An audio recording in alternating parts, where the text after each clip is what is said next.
Notion G5.1. Réviser le vocabulaire et les représentations de solides. Première partie, les solides. Un solide est une figure en 3 dimensions, en relief. On peut regrouper les solides en 2 catégories, les polyèdres et les non-polyèdres. Alors, définition d'un polyèdre. Donc, ce sont des solides dont toutes les faces sont des polygones. Dans ce cas-là, les polygones s'appellent des faces du solide. Les côtés des polygones s'appellent les arêtes du solide et les sommets des polygones s'appellent les sommets du solide. Donc, il y a du vocabulaire, face, sommet, arête, et on peut vous demander de les compter dans différents solides. Ceci ne est valable que pour les polyèdres.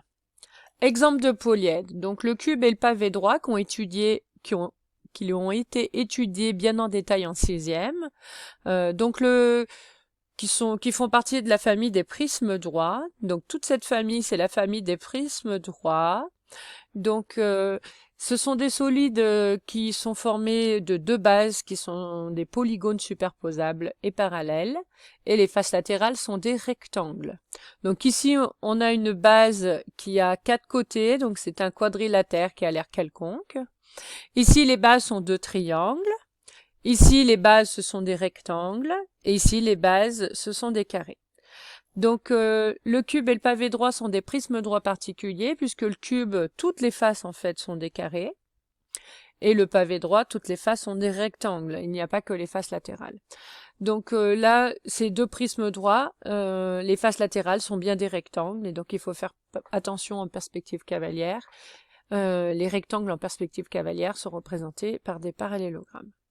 Donc ça, ce sont des polyèdres. En 4e, vous étudierez bien en détail la famille des pyramides, qui sont aussi des polyèdres. Donc elles sont constituées d'une base et d'un sommet. Donc ensuite, on relie le sommet à chaque sommet de la base et vous formez une pyramide. Donc les bases des pyramides, ici on a un triangle, là on a un quadrilatère qui pourrait être un carré ou un rectangle. À cause de la perspective cavalière, on ne peut pas voir si les côtés ont la même longueur ou pas. Mais donc on pourrait avoir aussi des pentagones, etc. Donc ça, ce sont des polyèdres. Les non-polyèdres, donc ce sont tous les autres solides, c'est-à-dire les solides ayant des faces arrondies. Ils peuvent par conséquent rouler, contrairement aux polyèdres. Donc on a le cylindre de révolution qu'on va étudier bien en détail cette année, le cône de révolution qui sera étudié en 4e et la sphère ou la boule qui sera étudiée en 3e. Donc là vous voyez qu'on ne peut pas parler de face, on va proprement parler, par exemple dans la boule il n'y en a pas, ni de sommet, arête non plus. Donc c'est la famille des non-polyèdres.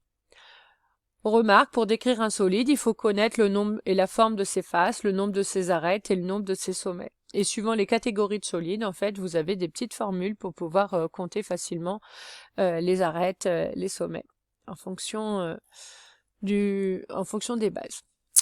Deuxième partie, la perspective cavalière. Donc, puisqu'il est impossible de faire tenir un solide sur une feuille, comme il est en 3 dimensions, alors que la feuille ou le tableau n'ont que 2 dimensions, ils sont plats. On doit représenter les solides suivant un procédé de dessin qui s'appelle perspective cavalière. Alors, il existe d'autres types de perspectives que vous avez vues notamment en art plastique, mais nous, en mathématiques, on n'utilisera que la perspective cavalière.